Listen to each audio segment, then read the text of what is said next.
It's Halloween! No, it isn't. You're out of the podcast.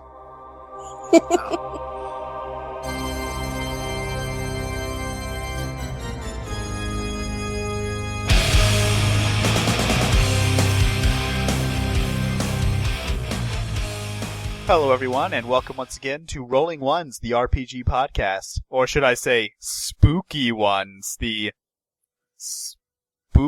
Spook-PG podcast? I don't know what I'm talking about. It's dead. You killed it. It's gone. I don't know what I'm talking about. That joke is now a ghost, which is good for the theme. Alright, anyway, I am Sean, and with me today are... Jay/that Canadian guy. Rhea? And of course, the evil Dark Lord, Max. I'm running with it. Don't try to shoot me down, Sean. Okay, if that's what you're gonna go for. It's the spooky cast. I'm gonna be the Dark Lord. The Dark Lord, really. We should totally have, like, the Simpsons Okay. Sorry. Halloween Let episode me put a little asterisk in there. Dork Lord. How about that? That's better. I like how you're repeating the same joke you made last time, too. Exactly. I'm trying to get this into a rolling theme here. If it was last week, it was definitely funny this week. Rolling theme. Funny. Happened last week. Okay, but you gotta do it a third time because the rule is threes. Perfect. I will do it in the next one, No one's too. going to comment on the rolling Don't tell him these things. No one's going to comment on the rolling pun there. We are all diligently ignoring that. You guys suck. Anyway, our topic for today will be horror games. Woo! So spooky. Yes. Woo. So practice saying that word very clearly. Yes. No, our topic today is horror games.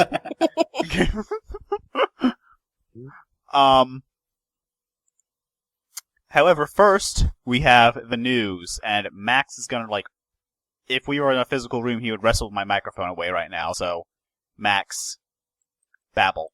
Okay. No. The news that I bring to the table is the fact that Sword Coast Legends, a game that is coming out for PC as well as next-gen console, I believe PS4 and Xbox One, got delayed. It was supposed to be coming out September 29th. However, this past weekend, they had a head start access, and apparently there were some pretty big game-breaking bugs that people found. So I think Endspace... Well, this podcast will be coming out on Wednesday, so technically it will be this past 2 weekends. Yeah, although they're having another head start this coming weekend, so... Time travel. Oh, okay. Time travel. And it was... And so, listeners, if you're listening to this the day it comes out, then Sword Coast Legends was originally slated to come out yesterday. Yes. Now it's not going to be coming out until October 20th. Yeah. Which isn't that big a deal. I mean, 3 weeks compared to most gaming companies, which do it for whole months. You may recall Sword Coast Legends from our discussion on the Forgotten Realms last week. I wasn't here for that. Nope. Continuity. Yeah, nor was I. I'm judging sure all of everyone was devastated by the lack of my presence. Oh no, me and Sean had a wondrous topic of GLaDOS being Io in Forgotten Realms. It was phenomenal. 10 out of 10 would podcast again. At least one person on Facebook has said that they also want to see that fanfic. Please? Someone rate it. Rhea, get on it. I have no clue who Io is, or else I would. Hey, I'm busy with my own projects over here. Io is the supreme god of the Forgotten Realms. Oh dear God, that's awesome. Neurotoxin everywhere. Anyways, back on topic here, because otherwise we're going to derail all night long. So Sword Coast Legends got pushed back. Reason being was that people found game-breaking bugs. They complained about it. Endspace was like, oh, that's a problem. We'll tell you what, guys. We're going to have another head start weekend. The following weekend, we're going to fix a bunch of stuff. And we'll release it on October 20th, because by then we should have all the bad stuff fixed. And well, also on video game news that are or news about video games that are based on D20 products, Pathfinder Online is basically dead in the water after languishing in pain for many years in development hell. Oh. The lead designer, I think it was the lead designer, I don't know who, he left the project. So all of you who contributed to the Kickstarters, I'm sorry. But let's be honest here, I mean, the gameplay videos and images from Pathfinder Online, it looks like basically an HD repackaging of, RuneScape. Oh, God. So, Gotta farm that gold all day long. it didn't even really look like Should we hum Pathfinder. the funeral dirge now? But aside from the goblin designs, nothing about it looked like Pathfinder. That's depressing. It wasn't it was set in the Pathfinder world Golarion, but it was set in a really obscure area that no one cared about, and was just generic fantasy stuff. And the graphics were terrible. Like I said, it was like if someone took RuneScape and did one of those HD re-releases. But not the Silent Hill one, because that one was terrible. We don't talk about that one. I wonder if anyone's ever tried to make a Silent Hill tabletop game. That'd be interesting. I'd play it. I imagine the game master person would have to be really, really good at psychological horror to pull that off, though. I was almost in a Silent Hill RPG that ran using the World of Darkness system. I could see that. I did not ultimately end up playing because it was on Roll20 and the GM he talked to me. I got back to him with a character concept and stuff, and while I was in the town, and then just silence. Oh. For a few days, and then suddenly he sends me a message hey, and I sent him a message hey, what do you want me to do? And finally he sends a message hey, so we're playing tonight. It's wait, what? I didn't know that. Oh, it was on the game page. You never invited me to the game page. And then oh wow. Ouch. That's professional right there. Yeah, that sucks, man.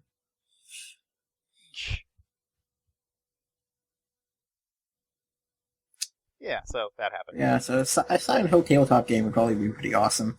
But yeah, I imagine you'd need a really good psychological horror. And we all know an official one will never happen. Yeah. Because Konami just wants the slot machines, I guess. Yeah. Pachinko for everyone. Pachinko. Please? And then a Silent Hill-based pachinko machine. Okay. Did you see the trailer for that? My God. For what? The Silent Hill pachinko machine. Oh dear God, that's an actual thing. Yes! And they made a trailer for it. Oh, Oh man. good God, I have to look that up. I was just kidding. Oh my God. No, Konami is basically killing its video game division and is focusing entirely on pachinko machines. Yeah. Konami's pretty much just shooting itself in the face repeatedly at this point. Hey, stick with what you know. Yes. And for about 5 seconds there, we were a video game podcast. Yes. Well, to clarify, we are just Rolling One's the RPG podcast. RPG encompasses many things. True, although I don't think... But there aren't... Silent Hill's not an Yeah. RPG. I don't think Konami's Unless you count Book of Memories, but who the fuck counts Book of Memories? Does Konami actually make any RPG series? Topic for another day, because the discussion of actual what is RPG. Because you're playing the role of a character in a horror game, so I guess that'd be role-playing then, but you're... Not? Fair enough to agree, I guess. I've always thought that to be a real RPG, there has to be some level of character customization. Well, I wouldn't say Involved in necessarily it. character customization, but there I don't has know. to be autonomy. Yeah. You have to have some control over what's going on and stuff. And I guess in Yeah. the Silent Hill games, at least the later ones, you do pretty much control some bits. You can change the story. Especially, what was it, Shattered Memories, something like that? The one that actually basically psychoanalyzed you as you played? Yeah. Don't worry, that I would listeners, this say- is on topic. This is spooky stuff. Yeah. Yes, because our topic today is, in fact, horror games. So spooky. Yeah, it doesn't I say mentioned that horror earlier. tabletop games. I mentioned that earlier, but I assume that my viewers have short-term memory. Well, I don't will forget point the out- old man. I will point out, Yes. you didn't Just say... that was for the benefit of the old You man. didn't say tabletop horror games, you said horror games, so this is actually still on topic. Loopholes! Although, yeah, I did. Yeah, I'm looking at my Roll20 messages now. Yeah, I did get a random invite to a World of Darkness game, and it actually sounded really awesome. But then I'm like, I don't have enough time for this. Why did you send me this invite now? Aw. Why can't you do it when I have more time? I never get random invites for anything. Well, that might be because I don't have a presence on Roll20 other than the games that Sean invites me to, so. I wasn't even aware that I was still up in the looking for game thing, though, and I kind of took myself off that after that, because I'm like, I can't deal with that kind of heartbreak. Oh.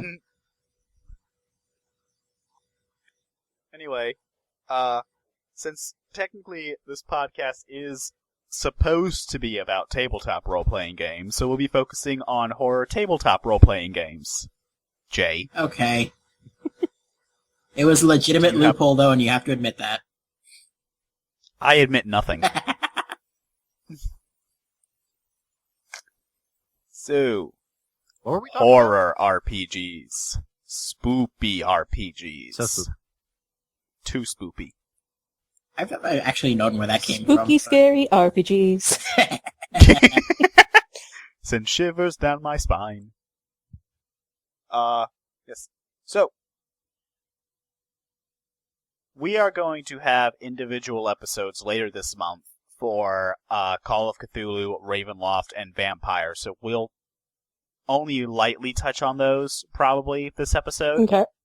So, listeners, if you are on the edge of your seats waiting to hear what our opinions on Count Strahd are, then you're gonna have to wait. Sorry. So you're telling me to save my awesome vampire story. That's what you're telling me. Yes. Yes. Save your awesome vampire story. Also, I would like to point out, Sean, you were completely right when you said listener. You didn't have to correct yourself. No, I think we have at least 2 listeners. Yeah, I The listen. other so I podcast guess that others don't counts. count. Oh, never mind. It's just okay. Thanks, Jay. Making me feel special here. You're welcome. This is why we can't have nice things. But yes.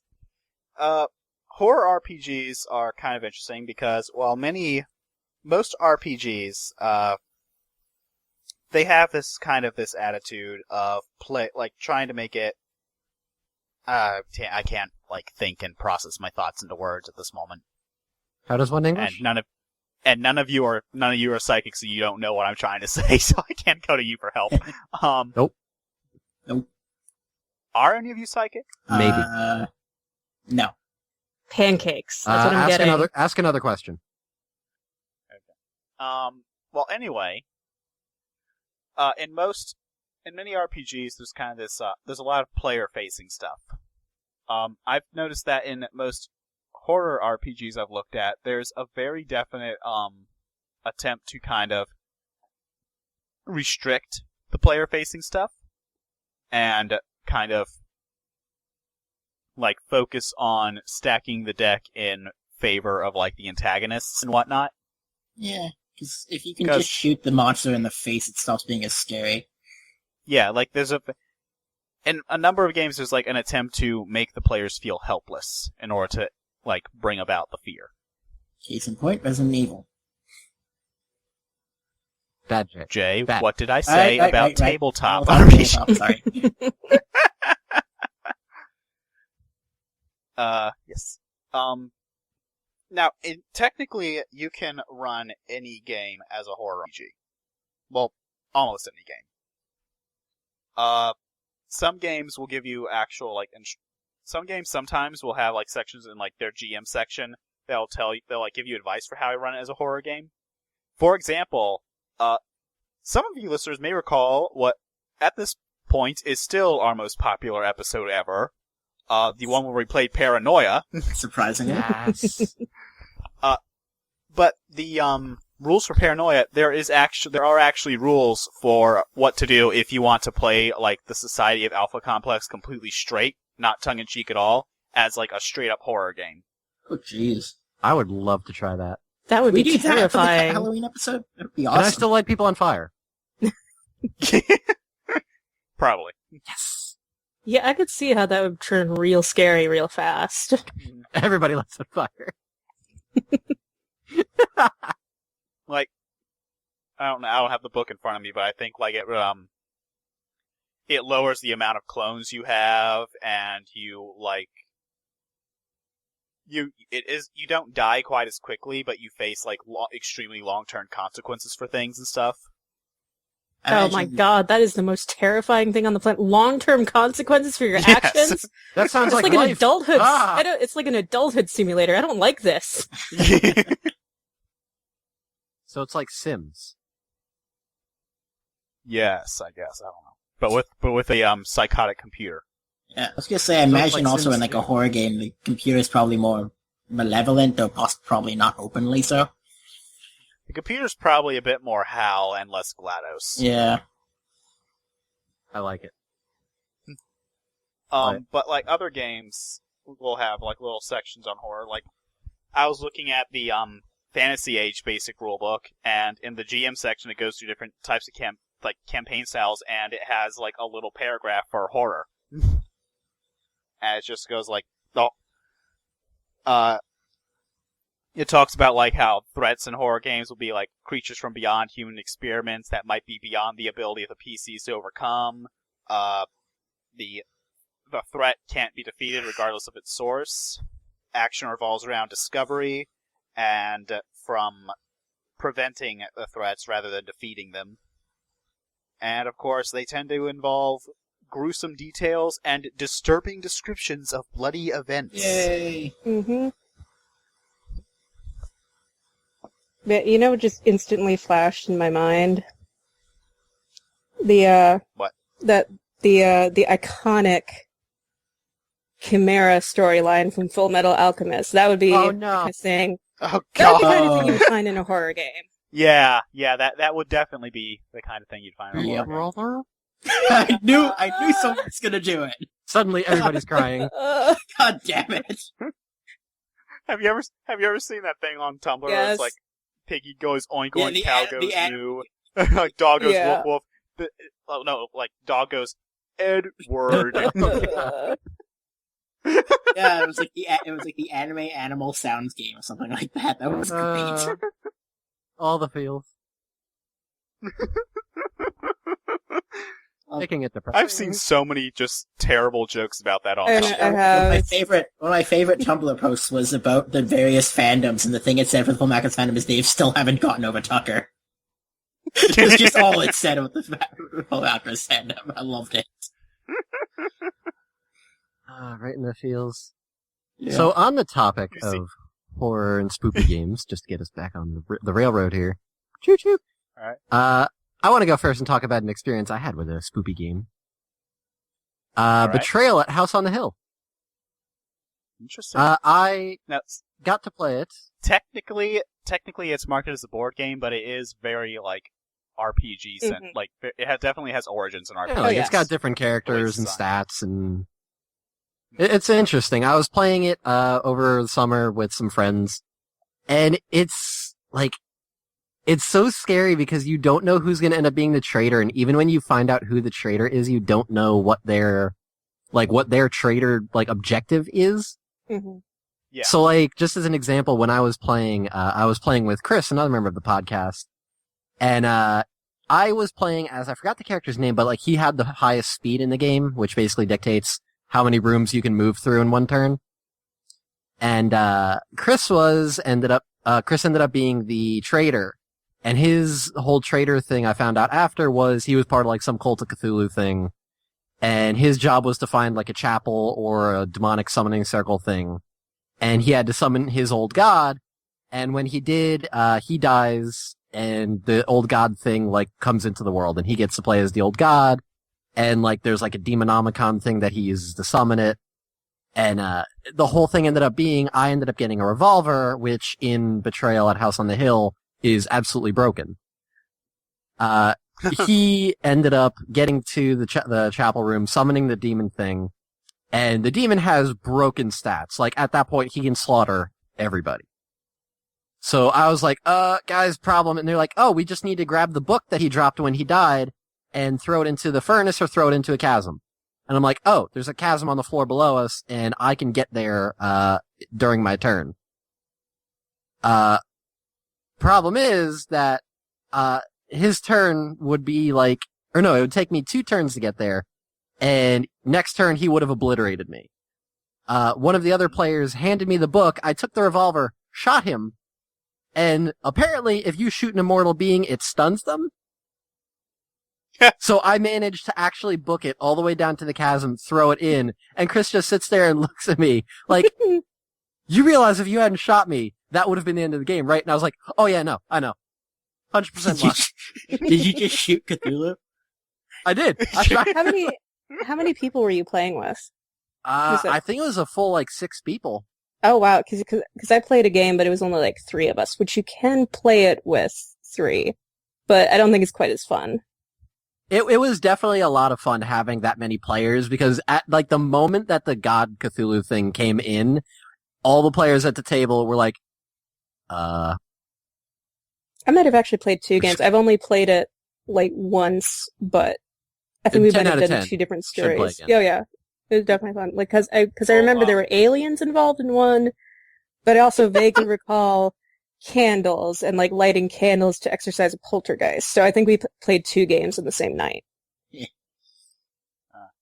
Alien Well, ghosts. for our listeners who may not be familiar with Betrayal at House on the Hill, why don't one of you explain how the game works? valid point. Would you like to read it, or shall I? You do it. I'm not nearly as familiar with it.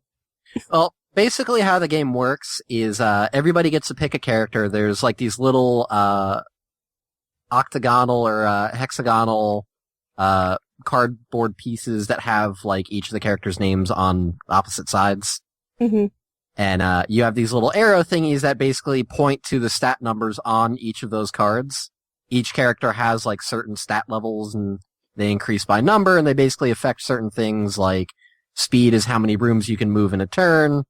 I think there's one that's your strength, and another one's your Sanity. Yeah, your sanity is another one of them. There's 2 intelligence stats, and then there's 2 might stats. Mm-hmm. And basically the entire goal is you're exploring this haunted house, and every time it's your turn, you can choose to move to, let's say you're in a room that has 4 doors, north, south, east, west. If you say, I want to go through the east door, you reveal a new room by drawing from a pile of room cards for that floor. Oh, okay. So there's the main floor, a second floor, basement. The basement, I believe, actually has a lot higher chance of causing the horror scenarios, which basically trigger the traitor. Yeah, the basement is a scary, scary place. Yeah, and if you're going there, you're asking for the game to end. And, like any good haunted house, there are holes that you can fall into and go to the floor below. And also secret passages and so forth. Chutes, ladders, secret doors. There's a whole bunch of stuff. And basically what ends up happening is, once someone draws a special event card, cause each room as it's revealed has might have an icon on it saying curse card that does some special thing, or it'll be an item card, like the revolver I mentioned. And once, a certain curse card comes up saying, the traitor thing is triggered, it pretty much starts the end sequence of the game where one person becomes a traitor, and they have a completely separate goal from everybody else. This sounds like a really cool game.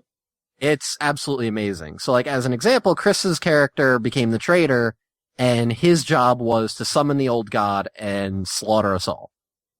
Our job, as soon as he became the traitor, was to either kill him before he could summon it, or if he did summon it, to take that book and throw it into the furnace or a chasm, like I said.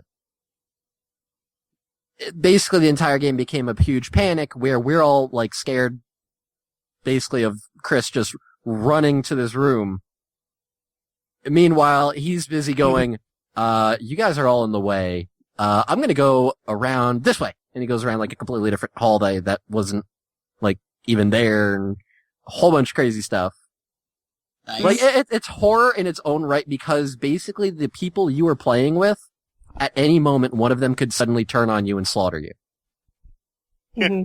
Or you could just find a revolver and shoot a god in the face and be a boss. Yeah, I mean, the other thing, too, is that, there's just, a ton of little booklets that explain each various scenario, so there's a lot of replayability there. And you can make your own, too, which is pretty fun. Yeah, I mean, so. I feel like Betrayal at House on the Hill for anyone who wants to like play a horror RPG but may have difficulty like putting together a group. I've noticed that people tend to be a lot more willing to try out board games than they are RPGs because they aren't nerds like we are. Air quotes. Heavy air How dare quotes they there. not be nerds? So Betrayal at House on the Hill might be like a really good game. Might be a really good game for that if you're looking to do that. Agreed. Yeah, I mean, that's what I played it with my RP group, you know, like when we were done for one night. So yeah. Yep. There's my 2 cents. Yep. So some or what am I talking Harry about? Potter Or. Our new topic is ores. Now the real question is, am I talking about minerals or those things you use on boats? Both. Ores made out of minerals. That seems really, really inefficient, but okay. Well, it depends on the mineral. We agree, so we do that. Yes. Anyway, other horror games, there are quite a few. We did kind of limit ourselves because, like, 3 of the big ones we're not talking about this episode. However, one interesting one that's sort of... Sometimes there'll be, like, a game that kind of gets marketed as horror, but I look at it and I'm like, this doesn't really feel like a horror game. And, like, it'll have a bunch of superficial elements of a horror game, like there'll be, like, undead creatures and stuff, and there'll be rules about, like, fear and madness and stuff, but you look at it, it's like, this doesn't really... But, like, it doesn't really gel together. It doesn't really feel like it's actually a horror game. And I am thinking of a very specific game as I'm saying this. Yeah, we can kind of tell. One. Yeah. I'm thinking of Deadlands. Oh, okay. I've never Not heard of horror. this. Which What's that? Deadlands is it's an RPG that the original edition came out in the 90s, and it's about its big, like, tagline, basically, is it's about the Weird West. And the game is set in an alternate... Okay, I'm gonna try to just list, like, every genre that you can apply to Deadlands right now. Alternate history, steampunk, fantasy, horror. I think that's it. That's not too bad. Western? Oh, Western. Western. Yes. Forgot about that one. Big one. Okay, it does sound pretty fun, though. Yeah. The game is set in an, like I said, it's an alternate history game where, like, someone opened, like, tore down the barriers between the mortal world and the spirit world, in the middle of the American Civil War. Yeah. And so, like, the war has been going on for many years now, and it's currently at a stalemate. And the action of the game mostly takes place in, like, the disputed territories in the frontier. And, like, there's just all these, like, monsters running around and evil spirits, like, possessing bodies and stuff. And, like, and there's, like, California was completely wiped out in this weird earthquake cataclysm thing. And now it's just, like, a bunch of, like, plateaus that form a maze of rivers. And there's this new substance they discover, this weird glowing green substance called Ghost Rock, which is used to power all these crazy steampunk inventions. It's crazy, and it's an amazing setting, but I feel like it is just too much, like, action-y stuff going on for it to really count as a horror game. Which is weird, because the main villains of the setting, the Reckoners, their entire, like, MO is that they are spreading fear, because fear makes it easier for them to, like, because, like, they are fear spirits, and spreading fear makes it easier for them to gain control of the world. Well, the creatures in Earth Dawn were kind of like that. They were actually called the Horrors, and that's what people would sequester themselves away, you know, like for every 500 years or however long they were devastating lands during the Scourge. Yeah. But, you know, it's still very high fantasy, not really horror as such. Yeah. Funny thing, though, I'm working on a local haunted village attraction for Halloween, and earlier this week, I did my, like, I was up with, like, all the other actors, and we're going through the walkthrough of the village, and the woman's explaining, like, this theme and stuff this year. And the theme for the village this year is a Western style thing. Like they got, like, saloons and stuff like that, and I'm, like, as soon as she said it, like, the first thing that popped in my head, Deadlands. I actually live near a attraction, Wild West town that is apparently a very famous haunted house in America when it's Halloween time. Huh. That sounds awesome. Yeah, we're on the East Coast, so I'm not sure why they thought they could pull a Western theme, but okay. Because it's the East Coast. Nobody knows what actually it's like in the, out in the West. So they're like, yeah, no, cowboys and horses and other stupid stuff. Yeah. Yeah, I'm telling you right now, it sucks. It's hot and it sucks. There's sand. Cacti. That's because you stopped halfway through the country. You need to keep going until you hit the other ocean. There it's nice. I don't like sand. It's rough and coarse and irritating. And it gets everywhere. I feel like that was a quote I should recognize, and I'm really annoyed by the fact that I don't recognize it. Star Wars. Thank you. God dang it. And you call yourself a nerd. Get out. I could argue that I was a Star Trek nerd, but no, I don't like Star Trek much. That's a special kind of nerd. Anyway, did anyone else want to talk about any specific horror games before we move on? Because I have another one I want to talk about that I mentioned earlier. But I brought up earlier when you mentioned the theme, what the theme was going to be tonight. I brought up whether Unhallowed Metropolis counts as a horror game. Yeah, because I was watching a bit of that, and I was like, it doesn't really seem scary. It seemed more just kind of like your typical, like, survival, like, I say horror, but, like, it's really not scary to me. See, I know that Unhallowed Metropolis is a game that exists, and I don't know anything else about it. So, could you explain it a bit, please? I figured you were the one who told me about it, but okay. I don't know the setting perfectly. I only almost played it once, and we only got a few minutes into it basically before the game fell apart. But from what I understand, it's basically an almost apocalyptic scenario where basically it's like a zombie apocalypse of some sort, but like not normal zombies. It's like some kind of weird corruption is overtaking the world.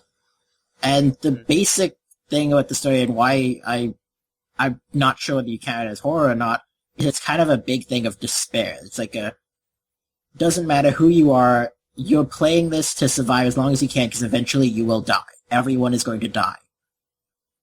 Kind of scenario. And, like, it's basically just really a soul-crushing, despair-filled game. And I'm not sure whether that counts as a horror game or not. Kind of hard to say, really. Like, I guess it kind of depends on your disposition with that kind of stuff. Mm-hmm. Like, I'm not the type that would get really, like, scared from playing that kind of a game, because I guess I'm desensitized from playing a bunch of games like that. This may sound like a stupid question, but is being scared of a game required for it to be a horror game? Well, I guess what is horror if not something that scares you? Well, yeah. But at the same time, like, there are certain, like, aesthetics that go into horror. Right. And, like, if a game has those aesthetics, you could argue it's a horror game. Like, for example, like, going to, like, the World of Darkness games, I don't think Werewolf the Apocalypse is that scary, but it has all the aesthetics of a horror game. So would you count that as horror in your opinion, or no? I'd probably count it as action horror. Okay. I could see that. One of my Because, like, one of my favorite aspects of the game, though, is the whole corruption thing. It includes your character. Your character basically has an automatic flaw that is like from a list of possible corruptions. And it's like, so no matter what your character is, they automatically have something wrong with them, like implicitly and importantly wrong with them on a fundamental level. Mm-hmm. And I like that. I don't remember what any of them are except for the one that I took, which was Defiler. They enjoy corrupting the innocent. You have a face on the back of your head, and it whispers demonic phrases into your ear when you're sleeping. Like, it's all stuff that, like, basically Isn't things that would Professor be- Quirrell? Fun fact, that's actually a real person that existed. What? You didn't, there actually is a guy in Oh, American history Yes. who had a face on the back of his head Right. that apparently, like, cried when he was happy, or was happy when he was sad, and the guy claimed that, at night it used to whisper to him, even though it couldn't speak. And, the guy ended up committing suicide, I believe. Oh, jeez. There you go, making it horror topical. Wonderful. You're welcome, Sean. Mhm. Okay. I'm here until Tuesday. That's a thing. But yeah, so like the corruption thing is basically no matter what kind of character you create, you could create a character who's like the nicest person, gives adopts children stuff. They have to have something wrong with them that basically when it comes up, they turn into a horrible person. For various reasons. Like I do remember another one. Another one is an insatiable hunger for flesh. I like it. Any kind of flesh initially, but the other thing is the corruptions all have stages. Oh. And as you, succumb to your corruption, it gets worse. And, like, the Devourer one, I think that's what it was called, is, like, as you get more and more corrupt, you start to desire the flesh of more sentient, like, intelligent creatures until eventually, in, like, the 5th level, the final level, where basically it's character death at that point, is, like, you desire only human flesh. There's in World of Darkness, there's one of the books for that I have, World of Darkness Antagonists, has, like, in the section of, like, miscellaneous monsters, it has one called, I think it's called The Hunger, but I'm not sure. But it's basically what you just described, and it's like a viral curse that afflicts people who unknowingly eat human flesh. Oh. And they start, like, craving it, and like, as it progresses, they crave it more and more, and, like, their teeth will sharpen and their hair will fall out, and they'll become, like, shark-like. That's awesome. So it's almost like that, whatchamacallit, the Will Smith movie, I Am Legend? That was it. Yeah. Actually, kind of, yeah. Okay, I've found a list of all the corruptions, by the way. Ravenous, that's it. All right. The character is always hunger. So hunger turns to need for specific foods every meal until the hunger turns darker. Much darker. Beyond level 5, the character becomes an insatiable cannibal. Well, there's the interesting thing about that is like how you describe how it progresses and stuff. Like that is sort of I find one of the best ways to do horror in a tabletop RPG, because I mean you can't really do like jump scares and stuff like that in a tabletop RPG. Yeah. Mhm. So focusing on suspense, like giving something some horrible thing that is looming over the horizon and hanging over the players like a sword of Damocles. Like, that seems a really good way to handle it. And, one of the games I mentioned in the chat while we were discussing, like, topics for the episode is built entirely around that. Dread. Yes. Oh, yeah. Can I just read one more thing about the corruption thing? Because I found the actual steps for how the corruption progresses. Alright, fine. It says, the first step, the affliction is a minor, a nuisance, not a disability. Second step, the affliction gets to affect everyday life, but it is manageable. The third step, through effort, the affliction can be managed, but it is apparent. The affliction has a disability. Fourth step, the disability is grievous and is not manageable. It can consume the character. And the fifth step, redemption seems impossible. The affliction consumes the character. There is nothing in their life that can ameliorate it, and the end is near. Okay. Well then. So anyway, Dread. Dread's kind of an interesting RPG, because, most RPGs are played with dice. Dread is played with a Jenga tower. When the players do something risky, they pull a block out from it. And if nothing happens, then they succeed, and their risk pays off. They succeed in whatever they were doing. But when the tower falls, everything goes to hell. Oh, jeez. I gotta say, I saw the most amazing game of Dread played on Twitch. Somebody was doing like a charity stream, so it was like 12 hours. So they played a whole bunch of different games, and one of the ones I caught was this amazing game of Dread. And I came and started on the end of it, and they were doing like what I'm assuming is like the out of the box setting, because they were all like paranormal investigators doing like a TV show. And like these are all really great actors too. Like one of them was like playing a like the producer, like chronic smoker, like That sounds always amazing. drunk. Yeah, it was really amazing, but like they were like Jenga wizards. Cause like part of the fun of this, like people would donate to say, okay, you tickle this person while they pull out the block, or pull out an extra block. Nice. And like, oh my god, they actually had to keep pulling blocks after the game was finished until they finally toppled it over. That's amazing. Wow. It was. My issue with Dread, after watching a bit of gameplay on it, is I can't see how it's horror and not just thriller. Cause like, I'm not scared, it just kind of makes me like, okay, what's gonna happen next? Yeah, well, the lines between those are already really blurry anyway. Yeah. But I feel like the suspense, as you're playing it, the suspense gets to you, you start to fear that the tower will fall whenever you pull a block. So, one of the things about RPGs is that they're really not a spectator sport. At all. Sense. Yeah. Mm-hmm. And, I feel like Dread is one of those games that really exemplifies that. Because, you feel, the people playing it are the ones who are actually, getting freaked out, oh god, what if this is when it falls? But anyone watching it's just gonna be yeah, they might be on the edge of their seat seeing if it'll fall, but it's not really gonna get to them the way it gets to the players. Yeah. It's like watching someone let's playing a horror game versus, the person actually playing a horror game. Mm-hmm. I actually enjoy watching people play horror games as opposed to Yeah, playing but I'm saying it's still not going to be scary for you. Usually. Yeah, usually when you watch people doing Let's Plays of horror games, it's so that you can listen to them scream, so. Yeah. I will give credit Until Dawn. Oh god. That game messed with me. Oh god, yeah. Oh, messed with me so hard. But I think Dread also has something that's a little bit, because it's not just the roll of the dice, you have to wait.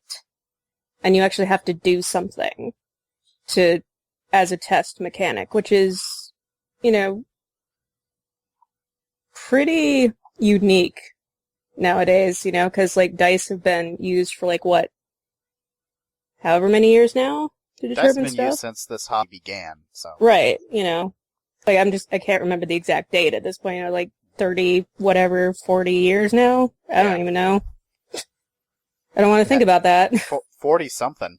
Insert time frame here. Years. D&D came out sometime in the 70s, so. Yeah, this is one of the... and I know there are other determiners, so to speak, of other things, but this is one of the more inventive ones, I would say. Mm-hmm. To try to shake things up a bit. Yeah. I know that there are some other games that don't use dice for stuff. I know there's one game, and this is actually also a horror game, All Flesh Must Be Eaten. What? Which is a zombie horror game.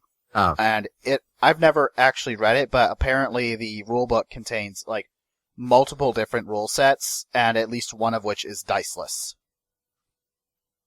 I think it may have a playing card one, and also a not one that uses some other system. I'm not sure. Not a horror game, but I know that there is also another diceless RPG out there that I think was released. I remember reading the rules for it because it was super simple and free, but everyone is John, which is about the players all play alternate personalities of this poor guy named John. Oh, is that the one where everyone controls the actions and stuff? Yeah. Oh, that one sounds awesome. I really want to play that one at some point. This does sound interesting. Yeah, Twitch plays John. I can't remember how it works though. I remember everyone always wants to be the psychopathic Yeah. one. And then usually you end up with 5 psychopathic I think ones. you have your own you have your goals. Each personality has their own specific goal, and try to achieve those goals and earn points by working towards it and stuff. I'm not sure how I can't remember how the personalities switch though. Yeah. I remember there was hearing someone was playing it, and their only thing is their personality was hungry, and they got points every time they got the guy to eat. So how does that translate to horror, just so I can understand? That's it doesn't. I was just going on a tangent about diceless games. Although I imagine that could actually translate to horror if you wanted it to. You could. You have to basically play take the it- small bit of humanity left in a world where everyone is dead. Well, like not even that, but just play it like someone suffering from multiple like personalities and stuff. It wouldn't be it wouldn't be scary on a like direct to the player thing, but kind of on a more of a if you think about this enough, you're basically ruining this guy's life kind of thing. Actually, that does kind of remind me. Going back to Deadlands for a bit. One of the things you can end up becoming in Deadlands, you can't become this at player creation unless like the GM or Marshal is what they're called in Deadlands. Unless the Marshal like specifically says that you can. They're called harrowed. And basically, when you die in Deadlands, sometimes an evil spirit called a Manitou takes over your body. And what happens is that you essentially end up playing an undead version of yourself that's constantly struggling with like a psychotic, evil alternate personality. And so like when you sleep, like the Manitou can take over your body and stuff, and you end up like having to constantly be struggling, like rolling like resolve and stuff in order to keep the Manitou at bay, but it slowly gains ground as like the farther you go along as a hero, the more ground it gains and the more control over your actions it takes. Sounds pretty cool. Sounds pretty awesome, yeah. Well, sounds... I don't want to say terrifying. It sounds like... I guess that loss of control kind of does scare people. Yeah. Like, that would be a good way to do it then. Yeah, I mean, like, that's especially if it's done over increments, that's definitely, I think, something that's more or less universally considered kind of terrifying.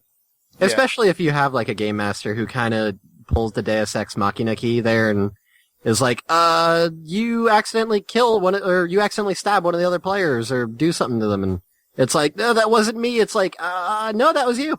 Yeah. Yeah, there's it does kind of start losing its focus, like, it kind of loses its impact when you look in the fiction, because, like, the iconic villain of Deadlands is, Colonel Stone, who was a former Civil War, like, Confederate colonel who was shot in the back by his own men because he was just such a bean bastard. Ha! And he is a harrowed whose Manitou is terrified of him. Oh jeez. Oh my god. Oh my god. Oh, man, That's that makes me amazing. that makes me think of something that I can't reference here. Damn it. But, like, Stone is, like, the iconic villain of Deadlands. Like, he is on the covers of most of the main rulebooks. Like, I've got I have Deadlands Reloaded, which is the Savage Worlds version of the game. Cause, it went through this weird evolution where, like, you started with Deadlands, and then there was, like, a Deadlands miniatures game, and then that miniatures game got, like, refined into the Savage Worlds RPG rule set, and then Deadlands was re-released as Deadlands Reloaded for Savage Worlds. It was crazy. Okay. But, like, on the cover of the player's guide is just Stone, like, pointing a gun at the reader. And, actually at the local Comic-Con, a couple months ago, the people who published the Deadlands comic license, they had a booth there, and I was talking to the vendor there about it for a bit. And I ended up buying 2 of the graphic novels, and he threw in a print of Stone. So I've actually got that, like, hanging on my wall, right behind my computer I'm looking at right now. It's just a picture of Stone pointing a smoking gun at my face. Nice. And most of the time, it's at the back of your head. He's going to kill you, Sean. Mm-hmm. You're never gonna see it coming. He would. And Stone is, like, next to impossible to kill, too. Like, his NPC stat block. He's one of the servitors. They're, like, these 4 people who serve the big bads of the setting, and the servitors are all next to impossible to kill. They basically, each of them all has a unique weakness that's almost impossible to exploit. In Stone's case, the only way to kill him is he can only be killed by the same bullets that originally killed him, when he was still human, Oh. fired from a gun held in his hand.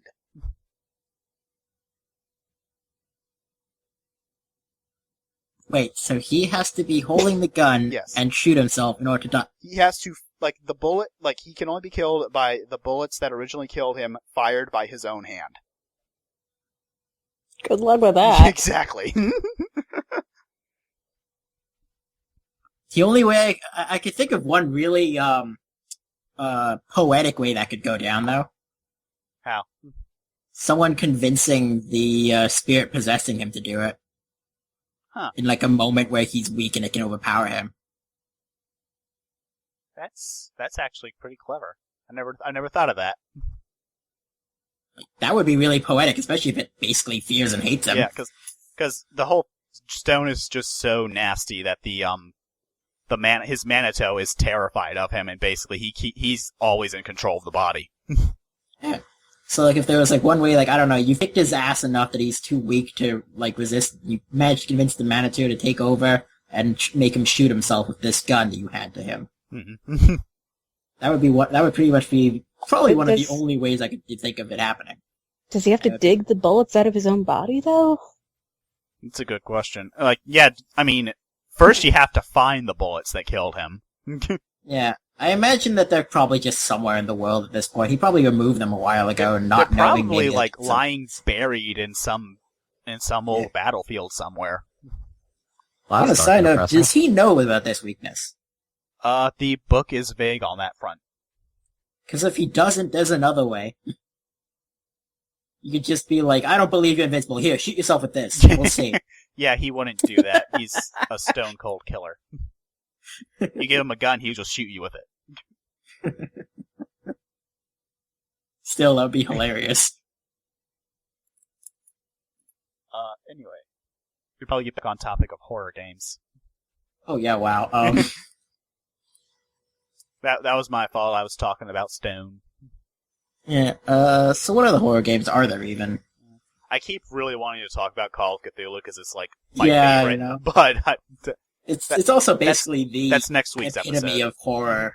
It's pretty much the epitome of horror tabletop games anyway, so. Well, I mean, vampire may be a verboten subject, but the other World Darkness games aren't. Why aren't they actually? Shouldn't we cover like the entire World of Darkness? If we with wanted to Vampire? cover the entire World Darkness in one podcast, it would be like 7 hours long.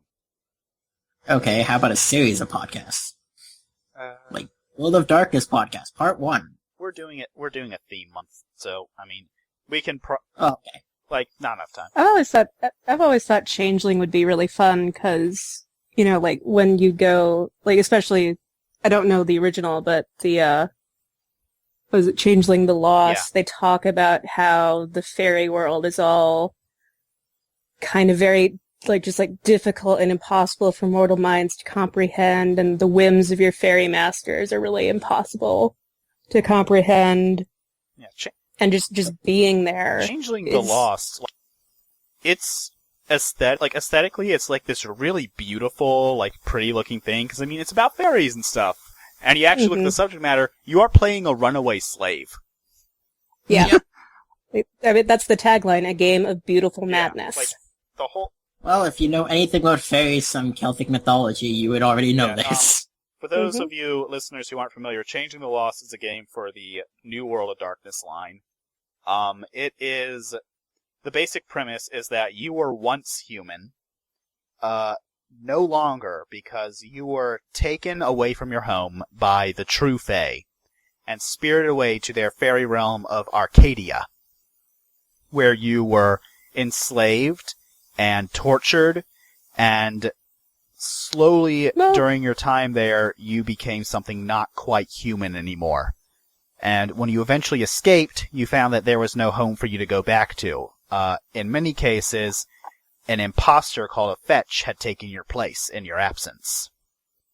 And so you and these other escaped changelings form these communities hidden from the world, and you call yourselves the Lost, and you live in constant fear that one day your true Fae master will find you and drag you kicking and screaming back to Arcadia. Yeah. Although I do feel obligated to point out that you're not necessarily tortured, although it's quite Yeah. likely, because again, their whims are just so weird, like they bring you there and then they ignore you for Yeah. however Well, long you're there. Well, I mean, Or seemingly. Darklings are all tortured. That's like their whole thing, was that they were tortured in Arcadia. Right. Because you're Well, the type of changeling you are is determined by what Right. your role in Arcadia was. right. So But I mean, I just think it's really interesting that just being there, you can't even refuse. They talk about it in the setting, even if you were taken there forcibly and you try to refuse, or if you try to eat there, you can't do it without the overarching contract system because of how Arcadia works. So you could eat, but you would never get nourishment from it. That's a terrifying thing right there. You have to do it, or you have to fundamentally change the nature of your being or just perish. I've got a changeling story that is not horrible at all. It's very funny. Kind of funny. Maybe it's only me that thinks it's funny. We'll find out when I tell you. Next time on Rolling Ones RPG. But I was in a short-lived play-by-post changeling game once, and my character was he was basically a bard type character named Tom Lynn. Get it, Tom Lynn? I get like it. Tamlin, eh? But Yeah. But Tom, the game, we had to some of the changelings in our hold who were not aligned with any of the courts there had sort of stumbled across this cursed water, and the spring they were cursed basically, and they were slowly dying of it. And so we ended up volunteering to go into the hedge, which is the world between the human world and Arcadia, to find the cursed spring and purify it in order to save them. And as we're going through the hedge, we come across this bog, and we're wading through it, and this mist comes up, and we're assaulted by images of our greatest failures and regrets and stuff. And so we all have to roll a what was it? Resolve plus composure, I believe. It's like that roll that you always have to roll in every World of Darkness game in order to resist something. Okay. Mhm. But I was the only changeling in the group who succeeded in it. Oh. So I'm okay. All of my buddies are basically falling into suicidal depression around me. I'm the only one who's resisted it. My guitar is slung across my back, but I don't want to pull it out because I'm waist deep in bog water. So okay. I start clapping my hands to the beat, and I sing, "Here's a little song I wrote. You might want to sing it note for note. Don't worry. Be happy." Oh my Please tell me And this I works. roll performance. Please tell me this works. And I do astoundingly well on it. And in Well fact, then. I do so well that the Hamadryad who controls the bog of sorrows and regrets actually pulled us all out of the water and decided you wanted to keep me. So I ended up having to negotiate a contract with her where I had to come back to the bog I think it was 3 times per year to sing to her. And I also had to plant one of her tree seeds somewhere in the mortal world. Oh, that's not going to come Yeah. back to bite you at all. Yeah. And in exchange, I basically had free passage through the bog whenever I needed it. In terms of game mechanics, I had the the direction sense merit when I had the maximum directions merit whenever I was in the bog. Nice. That's funny. And then sadly the game fell apart a bit afterward because it was a play-by-post game, and that tends to happen with play-by-posts. Yeah. I swear, every time you guys talk about a new game, I'm like, so when are we playing? I really want a changeling vampire crossover to work so badly. So Well, badly. then make one. DM one, and I will play. I'm bad at DMing. I You can need only 5 improve by years. doing. I need 5 years of prep time then. Call me back in 5 years. I'll have Okay, I'll something see you then. together by then. I'm going to keep you to your word. 5 years from now. It's a contract then. Hang on, I am opening Cortana right now and setting this in the computer. Hold on. Kind of an interesting thing. I was I've mentioned on the podcast before, I've recently gotten into Demon the Descent, and I was like at the start of the book, it has a section where it talks about like how demons relate to to the other supernaturals in the World Darkness lines. Mm-hmm. And when it talks about changeling, and it's pretty interesting because both demons and changelings, they do have a huge common ground in that they're both basically runaways from former masters. Mm-hmm. And it talks a bit about it, like this is a big common ground for them. But it also notes that friendships between demons and changelings don't last very long, because one of the core unique mechanics for demon are pacts, like PACT. Yeah. Use Warlock, kill him. Yeah, basically. Because demon is an espionage game, and you need to wear human covers in order to protect yourself from the God Machine. And one of the ways to get new covers is to make pacts with humans in order to, where you give them boons, and in exchange, they give you parts of their identities. Mm.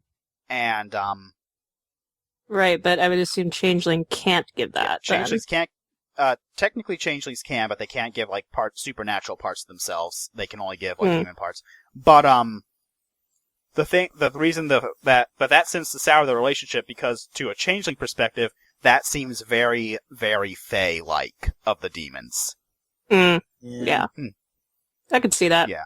But I was going to say, like, don't Changeling basically have the same, like, they have pacts and bonds, basically, in contracts? Contracts, are more of a, like, traditional, like, I scratch your back, you scratch mine. Pacts are more like, like, for changelings, if you, like, try to, like, negotiate a contract that's not fair, or try to, like, screw someone over the contract, that hits you with clarity loss, because that's a very Fae thing to do. With demons, trying to create a pact that, like, favors you strongly over the mortal, and screwing over the mortal is practically expected. Yeah. Aha! Gotcha. Because, basically, they were trying to emulate Faustian bargains, the designers were. Mm-hmm. And, does anyone else have anything to add? Because we are almost out of time. No, I've pretty much exhausted my knowledge of horror games, horror tabletop games. Awesome. Except for, like, the whole thing that Spoonie already brought up, the whole Cthulhu punk thing. I will bring up one last thing. I think that we can all agree here this is the scariest aspect of RPG tabletop games in any game, really. And that's when you're playing, and the dungeon master rolls something you don't see, and then just gives you that look. Yeah. Now, the scariest thing is when you end on a cliffhanger. Yeah. You have to wait a whole week or two or more to figure out what happens. Find out what happens. Oh, you mean like Sean does to us every single session? Find out next time on the Endless Seas. No, I want to know now. I didn't. You guys get to on be your fair, boat. I did not do that this last session. No, you didn't. You Because were I very knew that fair. we wouldn't be playing for a month because I was going to be doing the Haunted Village thing. That Yeah, is true. That is very true. And I got to interrogate people. It was awesome. that's one thing. That's one thing you really lose in Roll20 is the DM cannot give you that look. Yeah. I mean, unless you webcam, which we Yeah. could technically I mean, speaking. I have occasionally, like, rolled things not using the GM roll tool, just rolled them out in the open and then said nothing about them, just to Yeah, see your reactions. But, usually I just use the GM roll so you don't even know when I'm rolling. yep. Which I you do know kind of adds, like about Roll20. adds a wonderful bit of paranoia to the game.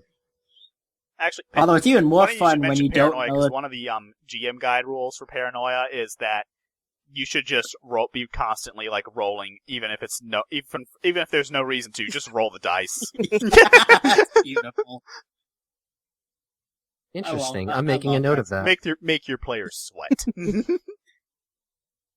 Well, I love one thing I've never actually seen it. I haven't been in enough DM games, but a friend of mine who was in another tabletop game was telling me about how his DM in his game would just occasionally ask to see character sheets for a few seconds. For no real reason, just be like, can I see your character sheet just to check something? There's a one of the have you noticed in the 5th edition D&D books, they're on the legal pages for them, they have these silly little disclaimers at the bottom. And No, I the don't know. one for, I think it's the Dungeon Master's Guide, says hold on, I'm gonna pull it out and read it. Just give me a second. Please do. It's amazing.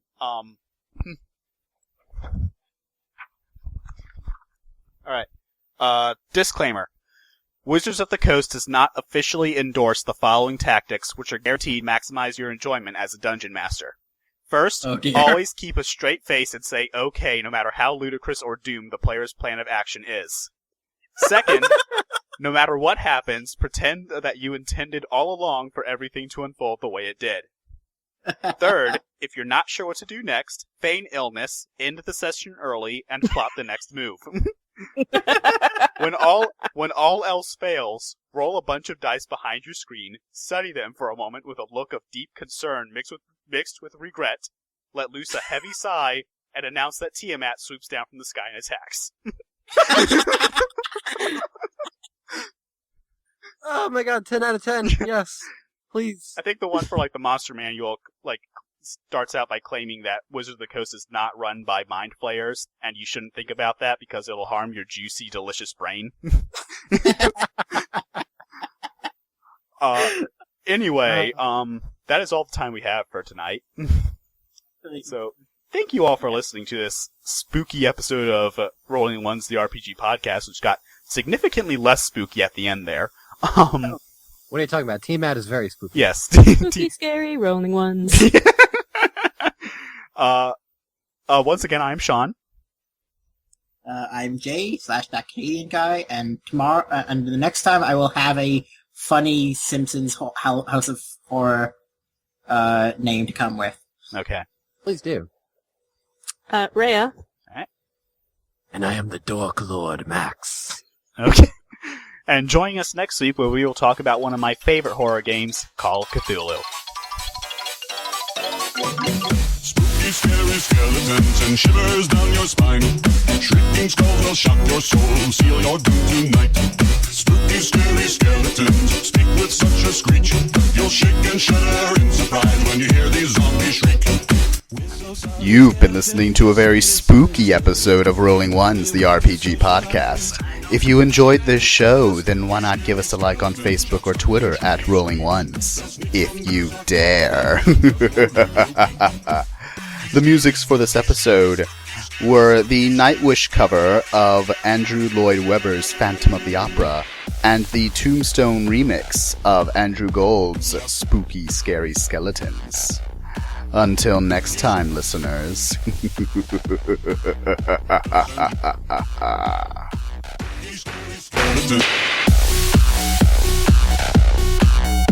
Shouts.